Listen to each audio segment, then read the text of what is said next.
Hello, my friends, my dear lovely students। आज पुनः मैं आपके साथ आनंद कुमार कर अपने YouTube चैनल एक करण क्लासेस इंडिया नंबर 1 पर बहुत ही सुंदर सा प्रॉब्लम्स के साथ उपस्थित हूँ। और ये प्रॉब्लम्स जो रिलेटेड है वो है एलिगेशन एंड मिक्सचर। और दोस्तों यह है सॉल्यूशन पार्ट 4। कोई भी मेरा सॉल्यूशन देखने से पहले आपसे यह रिक्वेस्ट है कि मेरा पार्ट 1 वीडियो आप जरूर देखें ताकि आपको सारे सॉल्यूशन समझ में आ जाए और बखूबी आपको प्रश्न बनाने की कला इतनी खूबसूरत समझ में आ जाए कि आप एक बार जो प्रश्न मेरा बनाया हुआ देख लेंगे तो वह जिंदगी भर दोस्तों आप नहीं भूल पाएंगे। तो मेरे विकास जी उपस्थित हैं और उनके साथ मैं पहला प्रश्न लेकर बिना देर किए हुए हाजिर हो रहा हूं।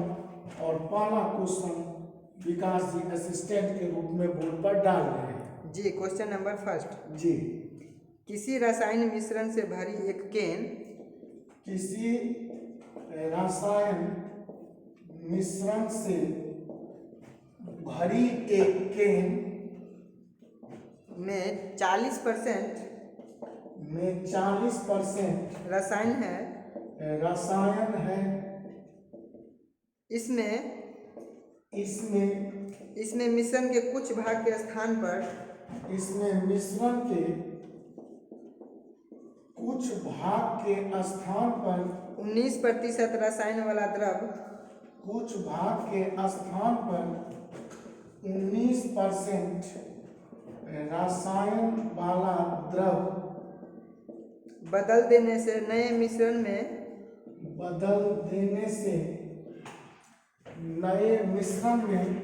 26% रसायन रह जाता है। नए मिश्रण में 26% रसायन रह जाता है। रसायन रह जाता है। तो मिश्रण के कितने भाग को नए द्रव से बदला गया है? तो मिश्रण के कितने भाग को नए रसायन से बदला गया है?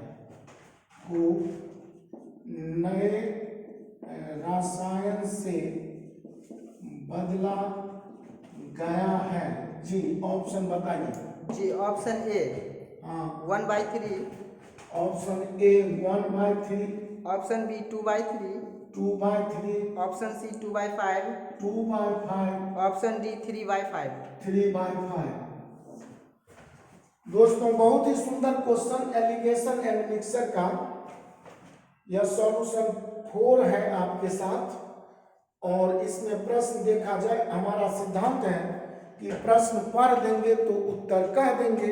और इसी सिद्धांत के आधार पर आप देखेंगे कि किसी रासायन मिश्रण से भरी एक केन माने बर्तन, एक वेसल, कोई पात्र में 40% रसायन है।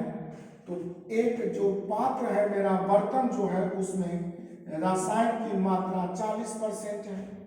फिर कह रहा है इसमें इस मिश्रण के कुछ भाग के स्थान पर, यहाँ दोस्तों इस मिश्रण के कुछ भाग के स्थान पर 19% रसायन वाला द्रव बदल देने से, मतलब 40% से भरा जो रसायन है, जो ड्राम है, बर्तन है, जो भी है, उसमें 40% केमिकल मिला हुआ है। अब इसमें से यह कुछ भाग निकाल लिया और बदले में कम पावर वाला, कम स्ट्रेंथ वाला रसायन जो 19% वाला है उसको इसमें मिला दिया। तो प्रश्न है कि नए मिश्रण में 26% रसायन रह जाता है। तो दोस्तों लाजमी है कि 40% वाला रसायन कुछ भाग निकाल लो और बदले में 19% वाला उतना ही रसायन मिला दो। तो इसकी जो प्यूरिटी या ओरिजिनलिटी है 40% का वह स्वभावतः घट जाएगा। अर्थात नया मिश्रण जो तैयार हुआ उसमें रसायन या केमिकल की मात्रा जो 26% आई, तो this is your middle value या एवरेज प्राइस या मीन प्राइस या मध्यमान या औसत मूल्य आपका आ गया। और इस तरह जब इस रासायनिक खेल को एलिगेशन पर सेट कर देंगे तो 40 में 26 को घटाएंगे तो दोस्तों होगा 14%, 26 में 19 को घटाऊंगा तो होगा 7%। दोनों जगह परसेंट लिखने की अनुपात में कोई आवश्यकता नहीं थी और 7:14 का मतलब दोस्तों 1:2 होगा और इस 1:2 में ओरिजिनल पार्ट्स 40% वाला रह गया 1 भाग, 19% वाला रह गया 2 भाग, अर्थात कुल 3 भाग में से 1 जोड़ 2, तो टोटल रसायन का जो मिश्रण है वह 3 पार्ट्स तो है, लेकिन प्रश्न है कि कितने भाग को देखा जाए कि कितने द्रव भाग से बदला गया, नए रसायन से या नए द्रव से बदला गया।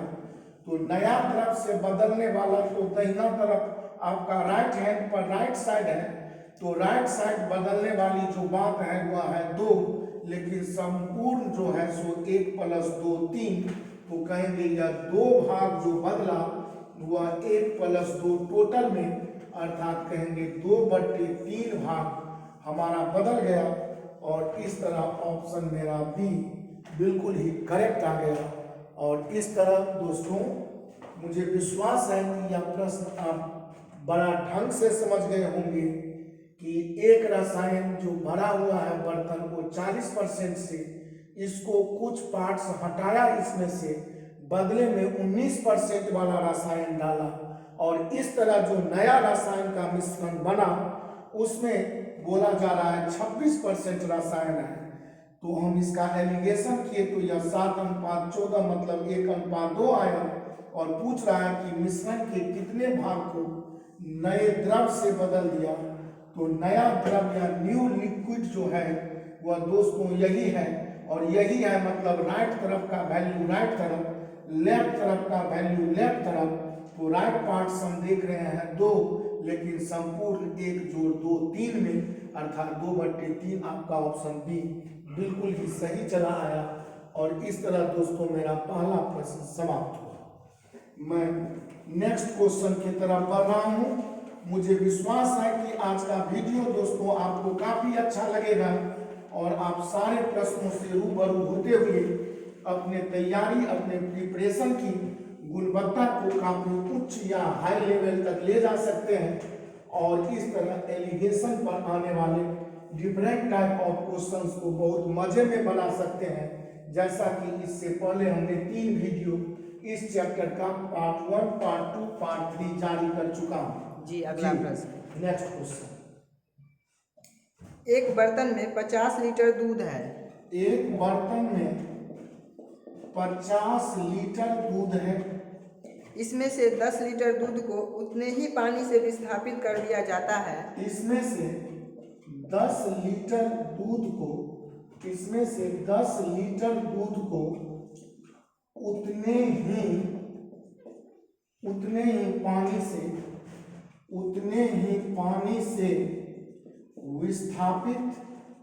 विस्थापित कर दिया जाता है।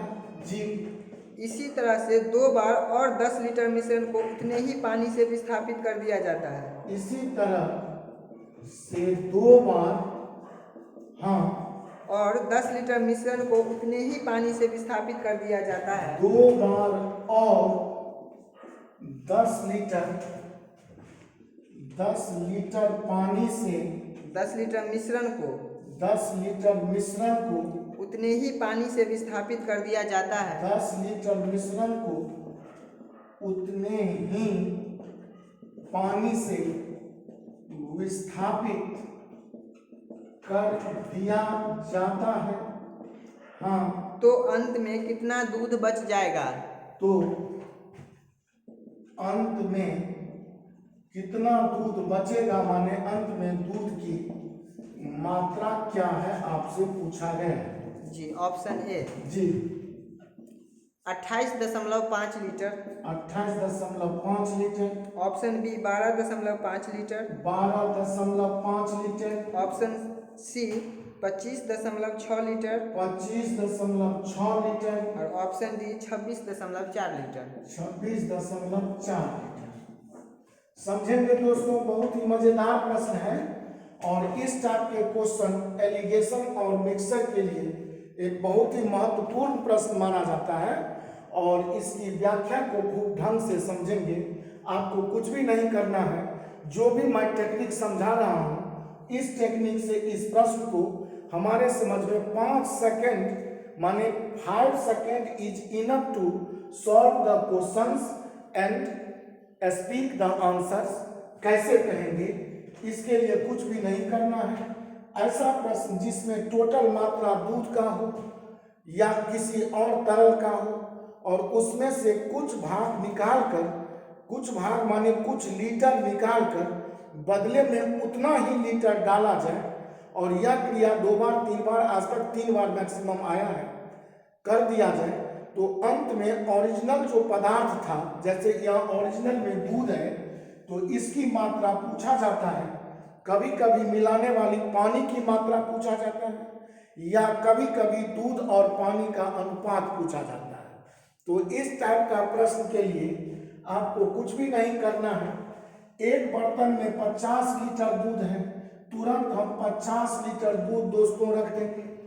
अब इसमें से 10 लीटर दूध को उतने ही पानी से विस्थापित कर दिया जाता है। तो जो ही आपको कहे 10 लीटर को हटाया गया तो तुरंत आप संपूर्ण 10/50 नीचे डाल दें। इसे काटना अगर है तो इसे काट दें। अब 1/5 का मतलब आप तुरंत 5 में 1 घटाकर 4/5 समझ लें और इसे क्रियात्मक इकाई के लिए काम करेंगे कैसे, तो इसी तरह से 2 बार और, दिस इज इंपॉर्टेंट टर्म, 2 बार और, तो 2 बार और 1 बार प्रारंभ में, तो कुल 3 बार बोलेंगे। जैसे खाना खाने कोई थाली लेकर बैठे, एक थाली खाया और 2 बार को मांग कर खाए तो कहेंगे कुल 3 बार न खाया, 1 बार तो परोसा हुआ था, 2 बार और मांगा, इसीलिए कुल क्रिया हो गई 3 बार। तो आपका जो यह 4/5 आया है दोस्तों, इसे यहाँ पर 3 बार गुना कर लेंगे।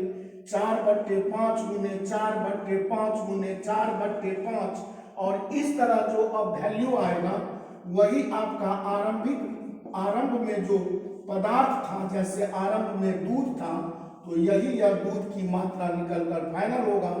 5 का 5 से डायरेक्ट गुना 25, 25 गुनी 50, 4 का 3 बार गुना 64, 64 गुनी 128, 128/5 और 5 से दोस्तों किसी भी संख्या में भाग लगाना हो तो आप कुछ भी कैलकुलेशन न कर आप जिसमें भाग लगाना चाहते हैं उसका सिर्फ डबल करें।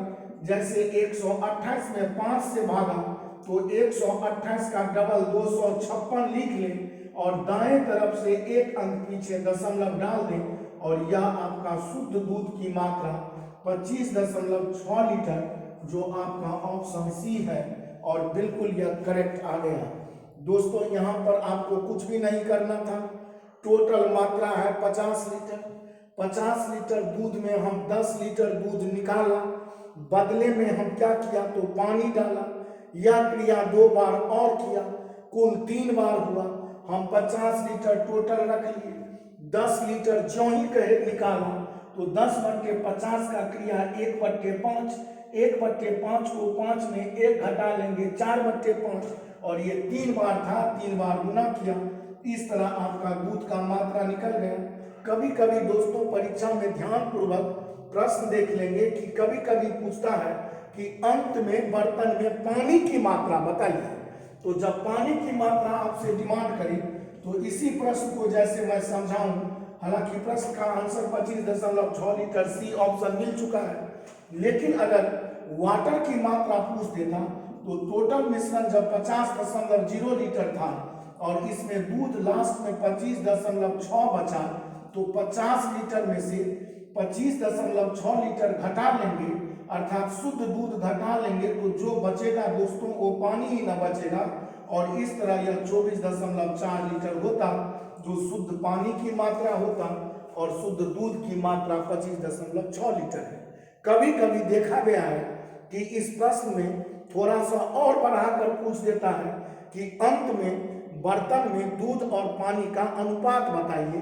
तो आपको कुछ नहीं करना था, मिल्क था 25.6 और इसी तरह वाटर था आपका 24.4 और दशमलव हटाकर इसका हम रेशियो आराम से काट कर निकाल सकते थे। तो इस प्रश्न में जो प्रारंभ में संपूर्ण मात्रा होती है उसको रखकर अगर इस क्रिया को हम कर देंगे तो प्रारंभिक मात्रा अगर दूध का है तो दूध फाइनल निकल आएगा। और इस तरह इस प्रश्न को बनाने की इस कला से भी आप परिचित हो गए होंगे। मुझे विश्वास है, पूरा यकीन और भरोसा है कि दोस्तों आपको यह टेक्निक काफ़ी बेहतरीन लग रहा होगा। मैं किसी भी सूत्र का प्रयोग, किसी भी फॉर्मूले का प्रयोग आपके साथ न करके मैं प्योर टेक्निक पर सवाल बना रहा हूं जो आप देख रहे हैं। जी हाँ दोस्तों, मैं आपके साथ अगला क्वेश्चन की तरफ बढ़ रहा हूं और खूब मजे में आप समझ रहे होंगे, ऐसा मुझे पूर्ण विश्वास है। और वीडियो देखकर अंत में आपसे रिक्वेस्ट है कि अपना सजेशन, अपना सलाह, अपना सुझाव या अपना किसी भी प्रकार का कमेंट हमें कमेंट बॉक्स में जरूर डालेंगे, ताकि मैं आपके जो भी सुझाव सलाह होंगे उस पर मैं विचार करता रहूँगा और वीडियो में उसे हम शामिल करता रहूँगा। जी हाँ, विकास जी हमारे क्वेश्चन लेकर तैयार हैं और मैं अगले प्रश्न की ओर चल रहा हूँ जिसे आप बखूबी खूब मजे में देखेंगे। जी अगला प्रश्न। जी अगला प्रश्न, एक बर्तन में स्प्रिट और पानी का मिश्रण है। एक बर्तन में स्प्रिट और पानी का मिश्रण, तो तुरंत लिखा, एक बर्तन में स्प्रिट और पानी का मिश्रण है जिसमें 24% स्प्रिट है। जिसमें 24% स्प्रिट है। जी, जब 20 लीटर मिश्रण को निकालकर जब 20 लीटर मिश्रण को निकालकर पानी की उतनी ही मात्रा डाली जाती है। पानी की उतनी ही मात्रा डाली जाती है, तब स्प्रिट 21% हो जाता है। तब स्प्रिट 21% हो जाती है। तो पात्र में कुल कितने लीटर मिश्रण था? तो पात्र में कुल कितने लीटर मिश्रण था? Option A. जी, option A 140 litre, option A 140 litre, option B 150 litre, 150 litre, option C 160 litre, 160 litre, option D 180 litre. 180 litre. जी, बहुत ही बेस्ट क्वेश्चन दोस्तों, और समझेंगे ऐसे प्रश्न सब CGL मेंस एग्जाम तक में पूछे जा रहे हैं और मैं अपडेट क्वेश्चन आपके साथ प्रस्तुत कर रहा हूं जिससे आप खूब मजे में समझें, देखें। ऐसे प्रश्न या तो पूछ दिए गए या तो आगामी परीक्षाओं में पूछे जाने की प्रबल संभावना है। समझे, कॉन्सेप्ट आता रहेगा ना तो किसी भी टाइप का क्वेश्चन बनाने में आपको तनिक भी देर नहीं लगेगी। तो आप समझेंगे दोस्तों, एक बर्तन में स्पिरिट और पानी का मिश्रण है जिसमें 24% स्पिरिट है। मान लीजिए कि कोई ड्राम है जिसमें 100 लीटर पानी और स्पिरिट मिला हुआ है। अब उसमें से अगर हम बात करूं कि स्पिरिट की मात्रा 24% है और वह ड्राम अगर सपोज 100 लीटर का है, तो कोई भी बच्चा कह सकता है कि 100 लीटर का 24% माने 24 लीटर स्पिरिट होगा तो 76 लीटर पानी होगा। अगर उसमें से हम 1 लीटर ही मिश्रण निकाल दूं तो 1 लीटर का 24% जो वैल्यू आएगा वही ना 1 लीटर में स्पिरिट की मात्रा होगी। अगर मैं 10 लीटर निकालूं तो 10 लीटर में 24% जो होगा वही तो स्पिरिट की मात्रा होगी। अब हम देख रहा हूं कि उस बर्तन से हम 20 लीटर मिश्रण को निकाल रहे हैं, अर्थात 20 लीटर का 24% जो होगा वही स्पिरिट रहा होगा 20 लीटर में। क्या समझ रहे होंगे? 20 लीटर अगर ड्राम से निकाल लूं मिश्रण, तो 20 लीटर के मिक्सर में दोस्तों 24% जो भी वैल्यू आएगा वही तो 20 लीटर में उपस्थित स्पिरिट की मात्रा होगी। और अब कहता है कि 20 लीटर मिक्सचर को निकालकर बदले में उतना ही माने 20 लीटर ही वाटर उसमें डाल दिया गया, पानी मिला दिया। तो स्वभावतः स्पिरिट की जो मात्रा पहले ड्राम में रहा होगा 24%, अब 24% न रहकर वो तो निश्चित ही दोस्तों घट गया होगा। और कहता है तब स्पिरिट 21% हो जाता है। तो आप ही कहें 24% से अगर 21% हो जाए तो कहेंगे वास्तव में 3% घट गया। और हमारा सूत्र कहता है कि संपूर्ण मिश्रण अगर ले लूं एक, तो यह एक का जो 3% वैल्यू होगा संपूर्ण मिश्रण अगर मान लूं 1 यूनिट, तो 1 यूनिट का जो 3% कमी होगा यही ना 20 लीटर का 24% के बराबर हो जाएगा। अर्थात यूं कहूं कि कम गया या कमी हो गई बराबर कमी हो गई। Decreased value is equal to decreased value. अब अगर दोस्तों काम करूं तो नीचे से ये 100 और 100 हटा देंगे, ऊपर से ये 3 8 24 काट दूंगा और 1 यूनिट दैट इज टोटल 20 का 8 से गुना 160 लीटर उस बर्तन में संपूर्ण मिश्रण रहा होगा। और इस तरह दोस्तों आपका ऑप्शन सी बिल्कुल ही करेक्ट और सत्य आ गया। मुझे पूरा विश्वास है दोस्तों कि आपको यह टेक्निक बहुत ही पसंद आया होगा। संपूर्ण मात्रा हमने एक माना, 24% से 21% मिश्रण का होना 3% का कमी दर्शा रहा है, जबकि कमी 20 लीटर में जो 24% निकल गया होगा स्पिरिट, वही तो कमी संपूर्ण ड्राम में हुआ होगा। तो कहेंगे 20 का 24% जो वैल्यू है वही संपूर्ण का 3% के बराबर होगा। 1 यूनिट टोटल 160 लीटर निकाल दिया। दोस्तों अगले प्रश्न की तरफ मैं चल रहा हूं। मुझे विश्वास है कि आपको ये प्रश्न सब बहुत अच्छे लग रहे होंगे।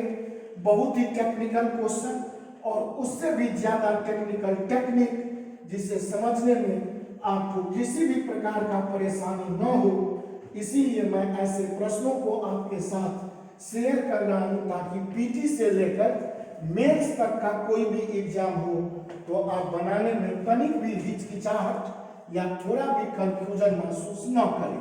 जी अगला प्रश्न, नेक्स्ट क्वेश्चन।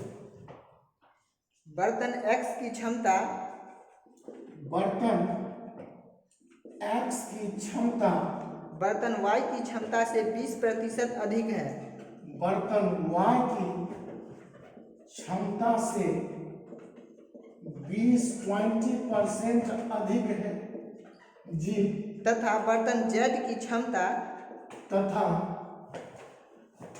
बर्तन Z की क्षमता, बर्तन Z की क्षमता बर्तन X की क्षमता से 25% अधिक है। बर्तन X की क्षमता से 25% अधिक है। तीनों बर्तन में दूध और पानी का मिश्रण भरा हुआ है। तीनों बर्तन में दूध तथा पानी का मिश्रण भरा हुआ है। तथा वे क्रमशः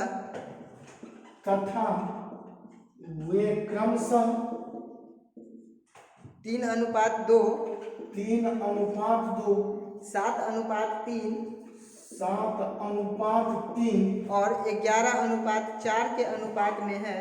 और 11:4 के अनुपात में है जी।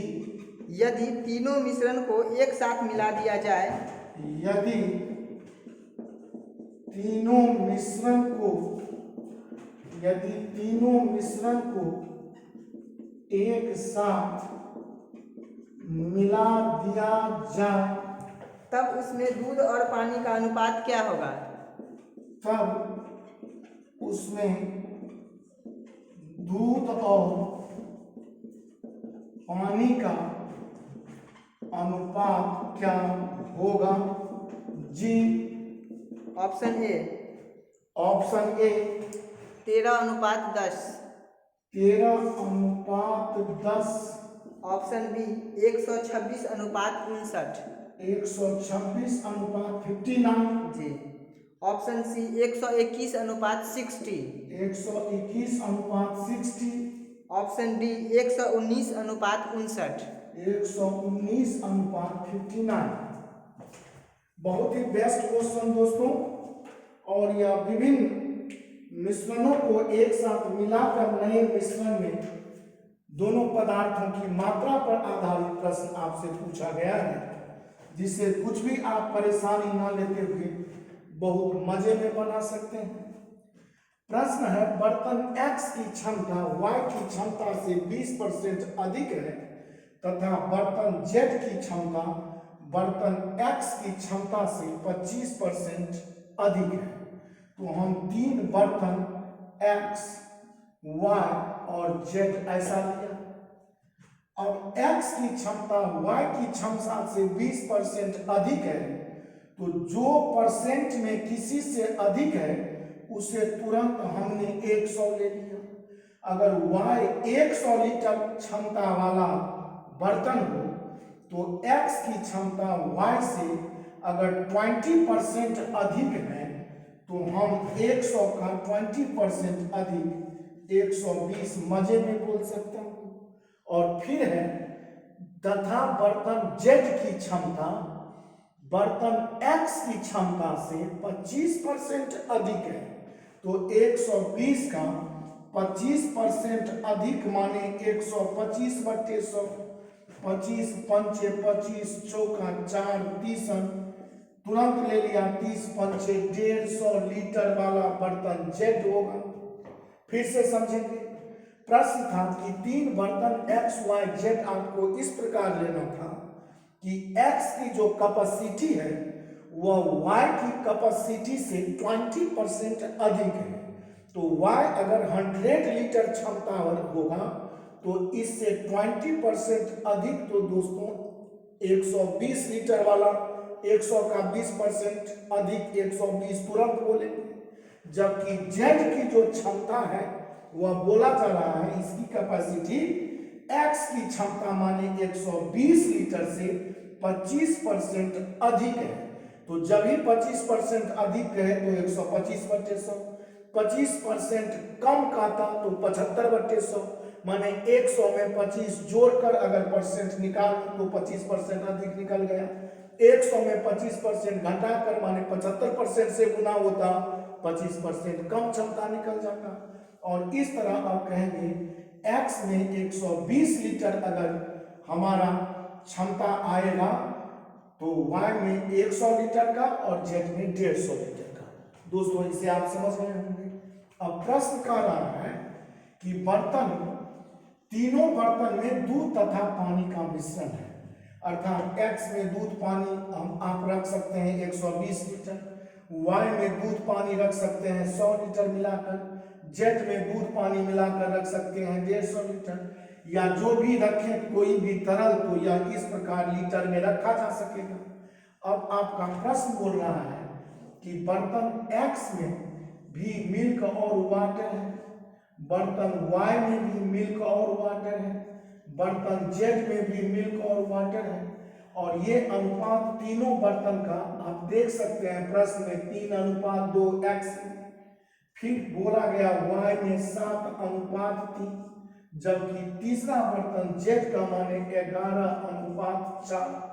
अब तीनों बर्तन को जब मिलाएंगे तो तीनों में पूछा जा रहा है कि आप बताएं कि दूध और पानी का अनुपात क्या होगा। तो आप कहें पहला बर्तन जो X है इसमें संपूर्ण मात्रा है 3 और 2 5 इकाई, लेकिन संपूर्ण मात्रा है 120। अर्थात हम बोल सकते हैं कि 5 यूनिट x के लिए बोल रहा हूं दोस्तों, x के लिए मिल्क और वाटर का संपूर्ण अनुपातिक जोड़ है 5, लेकिन जोड़ है 120, तो 1 बराबर 24। तो हम x में जो मिल्क रखेंगे और y और x में जो वाटर रखेंगे, इसके लिए अगर बात करूं तो तीनों बर्तन हेतु मैं कह सकता हूं कि जब 1 यूनिट x में 24 बता रहा है तो 3 यूनिट 24 या 72 लीटर दूध रहा होगा। 1 यूनिट 24 तो 2 यूनिट 24 दूनी 48 लीटर पानी रहा होगा। अर्थात जब तीनों बर्तन मिलाएंगे तो तीनों बर्तन में आने वाला या जो उपस्थित है दूध, वह तीनों बर्तनों का दूध एक साथ जोड़ लेंगे, तीनों बर्तनों का पानी एक साथ जोड़कर अनुपात बता देंगे। अब कहिए ये x में जो 120 लीटर है उसमें दूध 72 लीटर तो पानी 48 लीटर हो गया। अब y बर्तन में दोस्तों आप देख सकते हैं कि y में दूध और पानी का टोटल वैल्यू दे रहा है 7:3 माने 7 3 10 यूनिट। अब बोलेंगे 10 यूनिट बराबर 100, तो 1 यूनिट बराबर 10। और इस तरह दोस्तों आप कह सकते हैं कि बर्तन y में जब 1 यूनिट 10 है तो मिल्क की मात्रा 7 यूनिट माने 10 7 70 और तुरंत 10 3 30, अर्थात y में 70 लीटर दूध है तो 30 लीटर पानी है। संपूर्ण दूध को ऊपर, संपूर्ण पानी को नीचे लिख के अनुपात बता रहा हूं, क्योंकि हमसे दूध और पानी, मिल्क और वाटर का ही रेशियो पूछा है। अब जब तीसरे बर्तन की बात करूं तो तीसरे में दोस्तों देख सकते हैं आप, तीसरे बर्तन का जो जेड बर्तन है उसमें यूनिट 11:4 है मिल्क वाटर, तो टोटल वैल्यू कहेंगे 15, लेकिन टोटल है 150, तो 1 यूनिट 10 होगा तो 11 यूनिट 110 और 1 यूनिट 10 तो 4 यूनिट 40। और इस तरह दोस्तों अगर सबको जोड़ दूं तो कह सकता हूं 110 और 70 180, 180 में इसमें 20 ले लीजिए तो यह आपका हो जाएगा 200 और 262 आप ऊपर लिख लेंगे, सबका जोड़ हो गया। नीचे 40 30 70 30 100 और 18 118। अब अगर इसे काट लो तो 2 से 100 काटूंगा तो 2 एकम 2 2 तिया 6 131, और नीचे अगर काटूं तो 2 पंचे 10 2 9 18 59। ऊपर का जोड़ दोस्तों गलत आ रहा है, 0 0 2 2 1 7 1 8 और 7 यहाँ 15 होगा, यह 252 होगा, अर्थात यह 126 ही होगा। काट कर 2 से 126 दूनी 152, और इस तरह दोस्तों आपका 126 अनुपात 59 आपका मजे में ऑप्शन बी आंसर दे रहा है। और मुझे विश्वास है कि इस प्रश्न को समझने में आपको कोई भी परेशानी नहीं हुआ होगा। फिर आपको समझा दूं, 3 बर्तन x y z थे, x की क्षमता y से 20% अधिक, y 100 लीटर का लिया तो x 20% अधिक 120 लीटर होगा। z की क्षमता x का बोला गया है 25% अधिक, तो 120 का अगर 25% देखूं तो 30 लीटर भी आप निकाल सकते हैं। 120 में 30 जोड़ के भी 150 बोल सकते हैं, या 120 का हमने सिखाया कि 25% अधिक तो तुरंत 125 बटे 100 से गुना, 25 पंचे 25 चौका 4 से 30 30 पंचे आपका या 150 आ गया, जेड में आ गया 150 लीटर। और ये एक्स वाई जेड जो तीनों बर्तन है इसमें दूध और पानी का अनुपात 3:2 7:3 11:4 रखा हुआ है। अब दोस्तों आपसे सवाल है कि तीनों बर्तन को मिला दूं तो नए बर्तन में दूध और पानी का अनुपात बताइए। कुछ भी नहीं करना है। पहले बर्तन x में मिल्क और वाटर 3:2, टोटल यूनिट 3 और 2 का जोड़ 5, लेकिन कुल यूनिट 120, 5 बराबर 120, 1 यूनिट 24, तुरंत 24 3 72, 24 दूनी 48, यह नोट कर लिया।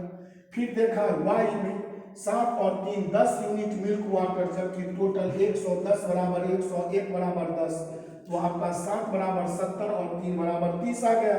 और इसी तरह जेड में 11:4 का मतलब दोस्तों 11 4 15, तो 15 से जो ही 150 को काटा 1 यूनिट 10, तो 11 यूनिट 11 दाएं 110, 4 यूनिट 4 दाएं 40, सबका जोड़ ऊपर में 252, सारे पानी का जोड़ 118, ऊपर दूध का जोड़ है, नीचे पानी का जोड़ है, अनुपात 126 अनुपात 59 आपका उत्तर। बड़े मजे में आ गया। मुझे विश्वास है कि यह भी प्रश्न आपको काफी बेहतर लगा होगा। अच्छा और स्टैंडर्ड क्वेश्चन है, जिसे बनाने का काफी सरलतम विधि हम उपयोग किए। जी हाँ दोस्तों, और लास्ट क्वेश्चन की तरफ मैं चल रहा हूँ, जिसे खूब मजे में देखेंगे। कुछ दोस्तों ने हमें यह प्रश्न जो मैं अब लास्ट ले रहा हूँ वो किसी परीक्षा में आए हुए हैं, जिसे किसी मित्र ने व्हाट्सएप पर शेयर किया था कि प्लीज सर इसे बता दें, तो मैं इसे इस वीडियो में ही बता रहा हूँ, क्योंकि प्रश्न मुझे अच्छे और रोचक लगे, इसीलिए मैं इसे वीडियो में डाल दिया हूँ, ताकि इस टाइप का भी प्रश्न आए जो मैं अब बनाने वाला हूँ, तो आप में किसी भी प्रकार का कंफ्यूजन न होना चाहिए। मेरे विकास जी उस प्रश्न को लेकर हाजिर हैं।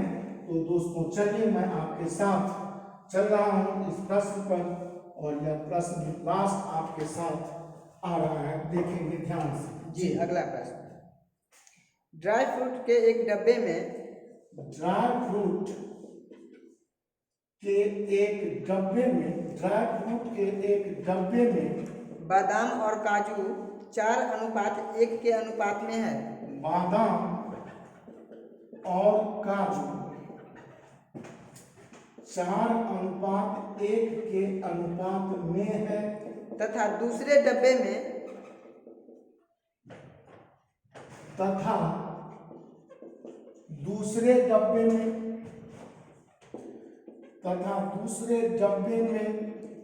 बादाम और किशमिश 5:2 के अनुपात में है। बादाम और किशमिश किस अनुपात में? 5:2 के अनुपात में है। 5:2 के अनुपात में है। पहले डिब्बे की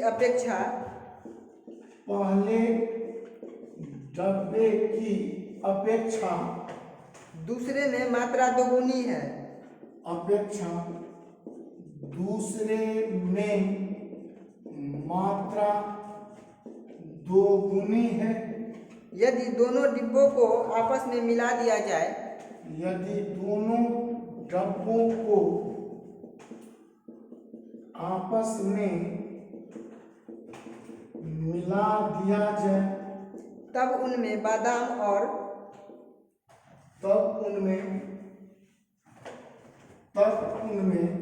बादाम, काजू और किशमिश का अनुपात क्या होगा? तब उनमें बादाम, काजू और किशमिश का अनुपात क्या होगा? और किशमिश का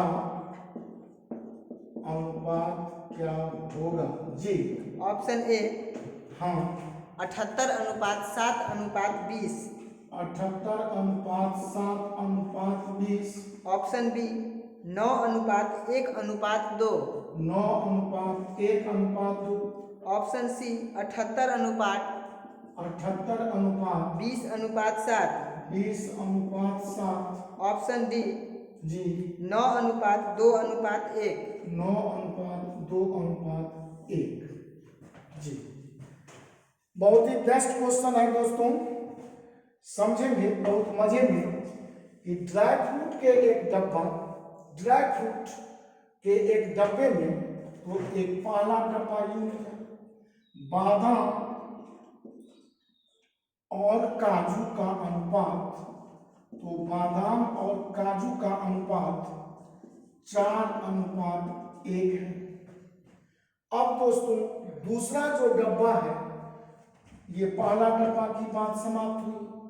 अब जो दूसरा डब्बा की बात है, उसमें प्रश्न है कि बादाम और किशमिश इसमें दूसरा डब्बा में दोस्तों ये ड्राई फ्रूट के रूप में बादाम और किशमिश का अनुपात बोल रहा है कि ये है 5:2 के अनुपात में। फिर प्रश्न है कि पहले डब्बे की अपेक्षा दूसरे में मात्रा दुगुनी है। This is the vital line of this question. यही इस प्रश्न का सबसे मुख्य लाइन है कि प्रश्न है कि पहले डिब्बे की अपेक्षा दूसरे डब्बे में मात्रा दुगुनी है। तो पहले में अगर मात्रा पर विचार करूं तो 4 जोड़ 1 माने 5 यूनिट, 4 यूनिट बादाम, 1 यूनिट काजू, तो कुल 5 यूनिट। जबकि दूसरे डब्बे में देख रहा हूं तो बादाम 5 यूनिट और किशमिश 2 यूनिट, तो कुल 7 यूनिट या 7 यूनिट आया। और प्रश्न है कि पहले की अपेक्षा अगर दूसरे में मात्रा 2 गुनी है तो 5 अगर टोटल वैल्यू पहला में है तो दूसरा में तो टोटल 5 का डबल 10 होना चाहिए, लेकिन यहाँ तो रख दिया है 7। तो इसका जो टोटल वैल्यू है 5 और इसका जो टोटल वैल्यू है 7, इस 5 और 7 का ऐसे प्रश्न के लिए आप तुरंत एलसीएम ले लें, लघुत्तम समापवर्त। तो 5 और 7 का एलसीएम हुआ 35। तो आप तुरंत समझ लें कि पहले डब्बे में अगर कुल मात्रा 35 केजी होगा तो दूसरे डब्बे में इसके अपेक्षा मात्रा डबल होने का मतलब दोस्तों 70 केजी, 35 का डबल 70 केजी रहा होगा। मुझे लगता है बखूबी इस लाइन को समझ गए होंगे। और this is the main theme of this question, this is the main important term of this question. इस प्रश्न का सबसे मेन इंपॉर्टेंट टर्म दोस्तों यही था। तो आपको कुछ भी नहीं करना था। पहले डब्बा की कुल मांग देखा यूनिट में 5 यूनिट, 4 1 5, दूसरे डिब्बे में 5 और 2 टोटल 7 यूनिट। तो 5 और 7 यूनिट का एलसीएम लिया, तुरंत 35 यूनिट हुआ। अब 35 यूनिट में पहला डब्बा में देख रहा हूं कि अगर मेरा 35 केजी लिया जाए तो दूसरा डब्बा में इसके अपेक्षा मात्रा डबल कर दिया तो 70 यूनिट हुआ। अब कहिए पहला डब्बा में अगर 4 और 1 बोलूं 5 तो टोटल यूनिट 5, लेकिन टोटल यूनिट 35 केजी, तो 1 बराबर 7। तो बादाम की मात्रा लेने के लिए 7 से तुरंत 4 यूनिट का गुना, बादाम की मात्रा 28 केजी आ जाएगा। और 1 बराबर 7 तो 1 बराबर 7 ही केजी आपका 1 यूनिट 7, तो 1 यूनिट 7 काजू आ गया। अर्थात पहले डब्बे में आप देख रहे हैं दोस्तों कि 28 केजी बादाम तो 7 केजी काजू आ गया। अब दूसरे डब्बे की जब बात करूं तो इसमें टोटल 5 और 2 7 यूनिट, लेकिन टोटल 70 केजी, तो 1 यूनिट का वैल्यू 10 दे रहा है। तो आपका 5 केजी का वैल्यू 10 पंचे 50, 10 से गुना 50 केजी। और यहाँ 1 बराबर 10 तो 2 बराबर किशमिश की मात्रा 10 दूनी 20 केजी बोल सकते हैं। और अब आपसे पूछा क्या है, तो बादाम, काजू और किशमिश का अनुपात कुछ भी न करें। आपसे जब ही पूछा बादाम, काजू और किशमिश का अनुपात, बादाम, काजू और किशमिश का अनुपात, तो आप तुरंत लिखेंगे यहाँ बादाम, तो यहाँ लिखा बादाम, यहाँ लिखा आपका काजू, यहाँ लिखा आपका किशमिश। और इसका जब अनुपात आपसे पूछा है तो आप कुछ भी ना करेंगे, देखेंगे कि बादाम जब दोनों डब्बा को मिलाएंगे तो पहला डब्बा का बादाम है 28 केजी और दूसरा डब्बा का बादाम है देख रहे हैं 50 केजी। तो बादाम मिलाने पर 50 और 28 या 28 प्लस 50। पहले डब्बा में काजू देख रहा हूँ 1 का माने 7 यूनिट, दूसरा डब्बा में काजू है ही नहीं, तो ये रह गया आपका 7 केजी। किशमिश की बात करूं तो किशमिश भी तो दोनों डब्बा को मिलाने से एक ही दूसरा डब्बा में देख रहा हूं 20 केजी, तो यहाँ लिख लिया 20। 28 और 50 का जोड़ देखेंगे दोस्तों 78, ये 7 और ये 20, और इस तरह आपका 78 अनुपात 7 अनुपात 20। And this is the option number A, और आपका ऑप्शन ए बिल्कुल ही सही आ गया। मुझे विश्वास है कि इस प्रश्न को बखूबी आप समझ गए होंगे। कुछ भी नहीं था, पहला डब्बा में बादाम काजू का रेशियो था 4:1, दूसरा डब्बा में बादाम और किशमिश का रेशियो था 5:2। लेकिन प्रश्न था कि पहले डब्बे से दूसरे डब्बे का जो वजन है वह डबल है। तो पहले में टोटल वजन 4:1 kg, दूसरा में 5:2 7 kg। हम देखा कि 5 का डबल 7 नहीं 10 kg होता है। अगर होता 10 इसमें जोड़ तब तो बेस्ट था, लेकिन ऐसा प्रश्न रहता नहीं। तुरंत आप दोनों के अनुपातिक जोड़ का एलसीएम निकाल लिया। 5 और 7 का एलसीएम दोस्तों हो गया 35। पहला डब्बा में 35 kg तो दूसरा डब्बा में 70 kg। अब पहला डब्बा का कुल वैल्यू 4 जोड़ 1 5, लेकिन कुल 35। 5 बराबर 35, 1 यूनिट 7 आ गया, 4 यूनिट 28, 1 यूनिट 7। बादाम 28 kg, काजू 7 kg निकल आया। दूसरे डब्बे में बादाम और किशमिश का कुल जोड़ देख रहा हूँ 7, लेकिन कुल जोड़ है 70। 7 बराबर 70 तो 1 बराबर 10 तो 5 यूनिट 50 तो 2 यूनिट 10 दूनी 20। और इस तरह यहाँ पर जब हम दोस्तों प्रश्नानुसार प्रश्न हमसे पूछा गया था बादाम काजू और किशमिश, तो बादाम काजू और किशमिश का रेशियो लेने के लिए जब दोनों डब्बा को मिलाएंगे तो दोनों डब्बा का बादाम पहला का 28 kg और दूसरा का 50 kg मिल के हो जाएगा 78 kg। काजू पहला ही डब्बा में मौजूद था जो 7 का 7 kg रहेगा। किशमिश दूसरा डब्बा में ही सिर्फ मौजूद था जो 20 का 20 kg रहेगा। और इस तरह आपका ऑप्शन 78 7 20 रेशियो कन्फर्म आ गया। मुझे विश्वास है दोस्तों कि आपको यह वीडियो बहुत ही पसंद आया होगा। और अगर अभी तक आप इसे सब्सक्राइब न किए हों तो इस चैनल को सब्सक्राइब करना न भूलेंगे, बेल आइकन दबाना नहीं भूलेंगे, ताकि जब भी वीडियो अपलोड हो तो पहला नोटिफिकेशन आप तक जाए। अपना लाइक अपना कमेंट जरूर करते रहिएगा, ताकि मैं जोश और उत्साह से नए वीडियो में अच्छे अच्छे तेवर के प्रश्न जो आधुनिक परीक्षाओं में आज के परीक्षाओं में आ रहे हैं उस पर विचार करता रहूं। जाते समय मैं अपने कोचिंग के संचालक महोदय मिस्टर राजू जी का आपका phone number, telephone number, mobile number जो बोले, जो व्हाट्सएप नंबर भी है वह लिख दिया करता हूँ 99 34 84 97 98 9934849798। इस पर आप किसी भी प्रकार का इंक्वायरी कोचिंग से संबंधित कर सकते हैं। दोस्तों आज अलविदा चाहूँगा।